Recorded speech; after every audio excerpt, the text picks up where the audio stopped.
Chinese military getting a major upgrade at sea. Beijing has commissioned its most advanced warship ever. It is seen as a rival to our largest aircraft carrier, the USS Gerald Ford, now off the northeast coast of South America. General Jack Keene's here to talk about it. General, nice to see you, sir. Always good to find out what the hardware race is here, and I have faith in our military, and I don't think we're going to miss a step. Nonetheless, here's what China is doing right now. About 1,000 feet long compared to the Ford, about 1,100 feet long. Here's the comparison. Displacement, 80,000 tons versus the larger Ford, 100,000. Aviation force, 50 to 60 aircraft. We've got 75.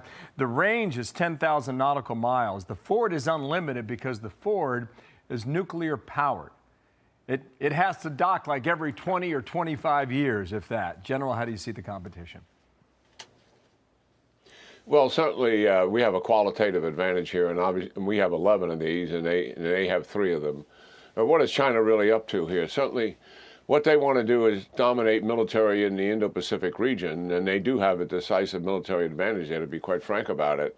And we have to deploy more of our capability into that region: offensive missiles, defensive missiles, drones, for sure, and other capabilities. But what they really have in mind also is they want to dominate and project power globally, like the United States does, and that's what we're doing with our 11 aircraft carriers and our ships.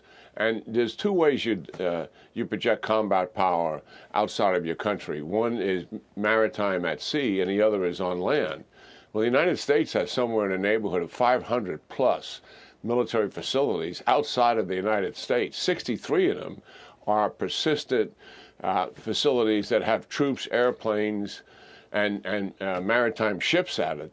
China has 1 military facility. So in terms of the United States and projecting combat power, we're in 45 countries doing just that. It's really quite significant. Yeah. This is what President Xi wants to do. He wants to be a global power to replace the United States. Having that influence, not just economically, which we've seen all around the world, but having that influence militarily as well is strategically what he's up to here. Okay, let me hammer home the point that you're making. Look at the map here. U.S. military bases in the Indo-Pacific. Significant, right? I mean, South Korea, Japan, Guam, Singapore, so we are there. In the meantime, we've watched this war in Ukraine for some time now, General. And this war, in part, is dragging on because warfare has changed. And drones are a significant part of this. The U.S. military now has taken a step forward. I want to listen to President Trump right now on his meeting in October. Watch here. We have a lot of drones right now. We build our own drones, but we also buy drones from others. And they make a very good drone. I mean, drone warfare has really come to the fore over the last couple of years because of this war. He's precisely right about that. We are set to buy 1 million drones from the U.S. Army. What do you know about this, and how much further does it go? Well, the Army's been at transition based on the drone warfare and its dominance on the battlefield for the last 18 months. I've seen 4 of their exercises, 1 in Germany, 1 in the United States in Louisiana. I was just out to the desert in California watching it there, and the jungle in Hawaii, and they're going to do another one in the Arctic in February. So the Army is taking a different path here than what they've done in the past. Usually we go to the schoolhouse, conceptualize something that's new, experiment and test with it, and work out the bugs, and then start giving it to our units. So what the Chief of Staff of the Army is doing, he's telling the division commanders, we're going to make this change simultaneously in your region of the world where you are deployed, whether it's in the United States, Europe, the Pacific, or in the Arctic. And we're doing that and exchange that information.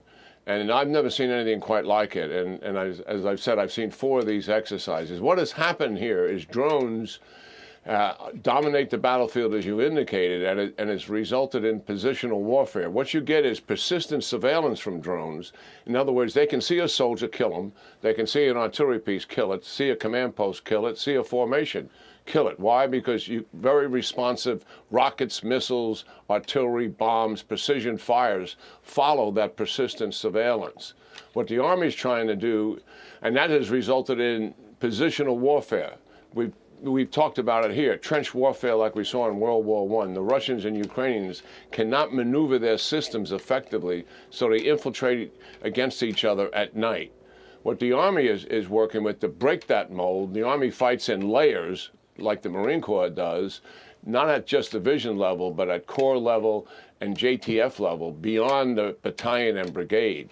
And as a result of that, they can suppress the drones that are coming at them, and they'll carry counter-drone capability with them to get back to maneuver warfare. And they are demonstrating the capability to do that, and no one in the world is doing that right now. And so our viewers understand, anytime we get a new weapon system, whether it was a tank, an airplane, a submarine, a machine gun, in this case, it's a drone, there is always a countermeasure that eventually gets developed and brings it back into balance. That is happening with counter-drone capability, drones themselves, directed energy lasers.